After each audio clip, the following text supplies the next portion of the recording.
মৰমৰ ছাত্ৰ ছাত্ৰীসকল আজি মই নৱমমান শ্ৰেণীৰ সোশ্যাল সায়েন্সৰ ইতিহাস পাঠৰ প্ৰথম চেপ্টাৰৰ পৰা 2 মাৰ্কৰ এটা প্ৰশ্ন আলোচনা কৰিম। প্ৰশ্নটো খুবেই ইম্পৰ্টেন্ট হয়, গতিকে তোমালোকে ভিডিওটো স্কিপ নকৰাকৈ প্ৰথমৰ পৰা শেষলৈ চাই যাবা। প্ৰশ্নটো হৈছে পৰাধীন ভাৰতৰ ব্ৰিটিছৰ শাসনৰ সময়ছোৱাক মূল কি দুটা ভাগত ভগাব পাৰি। আমি এনসাৰটো এনেকৈ লিখিম, পৰাধীন ভাৰতৰ শাসনৰ সময়ছোৱাক ব্ৰিটিছৰ শাসনৰ সময়ছোৱাক তলত উল্লেখ কৰা ধৰণে আমি দুটা ভাগত ভগাব পাৰি।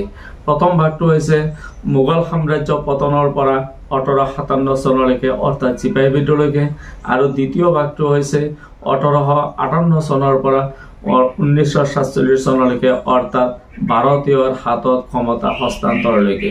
গতিকে মৰমৰ ছাত্ৰ ছাত্ৰীসকল তোমালোকে এই ভিডিওটো কেনে পালা? যদি তোমালোকৰ ভাল লাগিছে তেতিয়াহ'লে লাইক কমেণ্ট আৰু শ্বেয়াৰ কৰিবলৈ নাপাহৰিবা।